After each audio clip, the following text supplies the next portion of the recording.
listening to Catholic Sprout, the daily podcast for Catholic kids that strives to plant seeds of faith.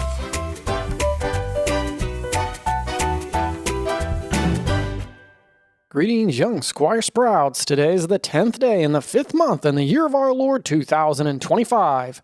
My name is Sir Rolland Paterlot, and you're listening to Saturdays with Sir Rolland on Catholic Sprouts, where every Saturday we discuss the art of dragon slaying. Today is the feast of St. Damien of Molokai, who perfectly embodied Jesus' words, "There's no greater love than this, but to lay down your life for your friends."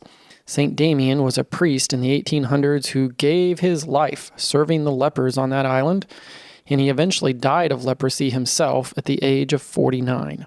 Today also happens to be the birthday of my wife, Lady Melissa. So please join me in wishing a happy birthday to Lady Melissa. I might be a bit biased, but I do think she is the best wife in the world. And for those of you who have read my entire 7-book series, Lady Melissa was introduced to you at the very end in the best chapter of the whole series. Moms are notorious for laying down their lives in unseen sacrifices, and my wife is certainly no exception. Speaking of mothers, tomorrow is Mother's Day also. So it works out well for me because my wife's birthday and Mother's Day are all on the same weekend. On this Mother's Day weekend, I'm going to do another episode of Dragons Around the House, just like we did last weekend, since so many of the moms out there requested more of these episodes. So here's the situation. You wake up on Mother's Day. You go to church and slay all 7 dragons with Sir Rolland's Mass checklist. And then you come home and you prepare to go outside to pick a bunch of dandelions to give to your mom as your annual Mother's Day gift. Right before you're about to go outside, your mom makes an announcement that makes you shiver in your Sunday shoes. "Nobody change out of your church clothes yet. For Mother's Day, I'd like to go outside and get a family picture." Immediately, a flashback from your early childhood invades your memory like a conquering army. You see yourself, a happy young child, playing in your sandbox one summer day in an imaginary world where you're building castles and slaying dragons, when suddenly your mom comes and whisks you out of the happy place. She has a crazy look in her eye and you panic. She brings you in the house and into your bedroom, and there's outfits and more outfits thrown across your bed. After roughly wiping the sand off you, then spraying your head with a water bottle, she mercilessly makes you try on all the outfits for what seems like hours. All the while, you don't know what's happening or why she's acting this way. She finally settles on an outfit that you yourself would never wear, the one with the clip-on tie and the uncomfortable button-down shirt. Then she drives you to a shopping mall, and for a brief moment, you think you're getting a prize for all the torture. But then, to your horror, you realize she's bringing you into a private, dark office. She sits you in a chair and talks to a receptionist. Is this the dentist? Or the orphanage? You ask yourself, trying to remember what you did to make her so upset. And then they bring you back into another room with all kinds of weird backdrops, uncomfortable stools, strange spotlights, and scary clowns and Teletubbies. Your worst nightmare. And you quickly realize this is far worse than the dentist. It's a torture chamber. They sit you on an uncomfortable stool, and you look to your mom begging her not to leave you there, and make promises you don't intend to keep if she'll just let you leave. But she has lost all empathy and is completely focused on her mission and task, getting a picture of you. She walks towards you, not to save you, but to spit in your hair and try to forcefully comb it down. The camera lady starts barking out commands. Sit up straight. Turn your head slightly to the right. Now chin up. Eyes this way. Tilt your head down a little bit. Now smile at the lens. The lens looks like a giant spider eye staring you down. "No, smile," she says again, and with your head contorted in the most unnatural position, she throws salt in the wound by saying, "Just act natural." Natural, you think to yourself. All my natural instincts are saying fight or flight right now. So best case scenario for camera lady is that I run. Then in a last-ditch effort to make you laugh, she pulls out the Teletubby, and you scream. Weeks later, your mom receives the pictures in the mail. You have a look on your face that says you need more fiber in your diet, and the cowlick on your head is standing straight up, despite your mom's best efforts to wet it down.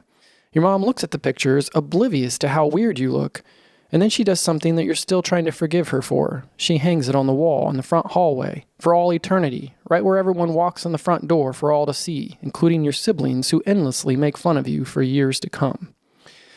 Now we transport back to the present day, and your mom is waiting for everyone to line up outside in order to take a family picture. What should you do? A. Run away screaming as fast as far as you can because the word photo means the same as bomb to you, and a photo bomb is dangerous. B. Lock yourself in your bedroom, declaring you would rather starve to death and you will never come out until the threat is over. C. Run to the bathroom mirror and obsess over every hair on your head, making sure the cowlick does not come back to haunt you. D. Begrudgingly obey her command, refusing to smile at all despite all her pleading to please just cooperate. You give your best prison op photo and glare at the camera the entire time. Or E. Obediently reply, "Yes, Mom. I'm not the best at taking pictures, but I'll try my best if this is what you want." You then cooperate the best you can, mustering up your courage and trying to think of your favorite Sir Rolland joke to help you smile as natural as possible. Maybe the one about the chicken not crossing the road because it was Alfredo. And you say to yourself, "Be not Alfredo." Okay, which option do you choose? Let's be honest here. Many of us would choose options A or B.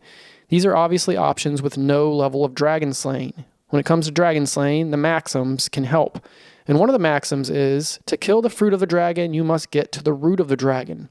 So the real question is, why are you acting this way? Are you scared? Scared of what? Teletubbies aren't real. And the lens is not a spider. Have some courage. Or maybe you chose option C. Wanting to look your best is a good thing, so running to the mirror, fine, well done. You're reaching a certain level of dragon slaying, taking care of your body. But beware. The red dragon of pride and the orange dragon of envy can lurk around that bathroom mirror. Are you obsessed with your hair and your face and how you look or what other people think of you? Is that why you're so angry at your mom for hanging a picture on the wall? Sometimes we do look a little funny in our pictures, especially those of us who don't have that photogenic talent. So what? It's what your mom wants. Just try your best and trust God to do the rest. The more you're worried about your appearance, the harder it is to act natural. Be thankful for how God made you and have enough self-esteem and sense of humor to be able to laugh at yourself a little. Who cares what other people think? God thinks you are perfect just the way you are. Let that be enough. Option D, refusing to smile or cooperate, sounds like you are struggling again with either the red dragon of pride or the blue dragon of wrath. Minor points for at least getting in the photo and looking in the right direction, but thinking you're too cool to smile for your mom or too angry at her to give her what she wants is a sign you need more training in the art of dragon slaying. Option E is the stuff of legends. Maybe you love pictures, and that's great. Maybe you are naturally photogenic. Well, then this wasn't much of a challenge for you at all. But if you're like me and have a fear of cameras, then option E is a sign of heroic virtue. It's self-sacrifice. It's showing appreciation for your parents and all that they do for you. And let me tell you a little secret that kids don't think about, especially not little boys. One day, sooner than you think, you'll be grown up and move out. And you'll think back to your childhood with fond memories of nostalgia, memories of good times and a wonderful family. And your mom and dad, they won't be around forever. My dad, he was taken away too soon. Now I wish I had more pictures with him. Now I wish I would have smiled more. Because all a parent really wants is to know that their kids are happy, to see them laugh and smile. So here's my challenge for you this week. Smile. What a great gift you can give to your parents. Even better than dandelions. Smile and be happy, even in the face of a giant spider eye. And to all the moms out there, happy Mother's Day. Thanks for being great moms for your kids. I appreciate all the sacrifices you make. Just do me a favor. Go easy on your children who don't have the natural ability of smiling at a camera. And until next week, I'll leave you under the protection of St. Michael the Great Archangel, St. Joseph the Terror of Dragons, and Mary, Queen of the Angels, Our Lady of Grace, and the woman whose seed crushed the head of the dragon.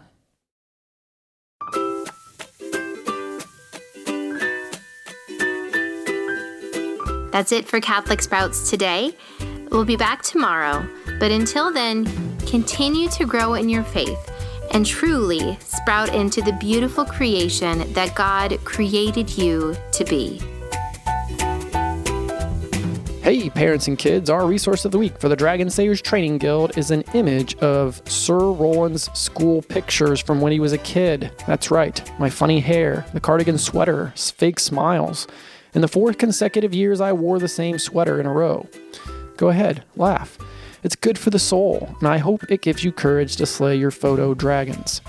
If you're not in our training guild yet, please register for free at extraordinarymission.com/dragonslayers. And remember, listen to Catholic Sprouts every day, including Saturdays with Sir Rolland.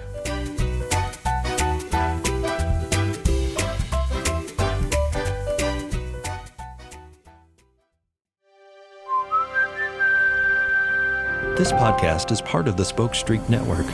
For more great podcasts, visit spokestreet.com.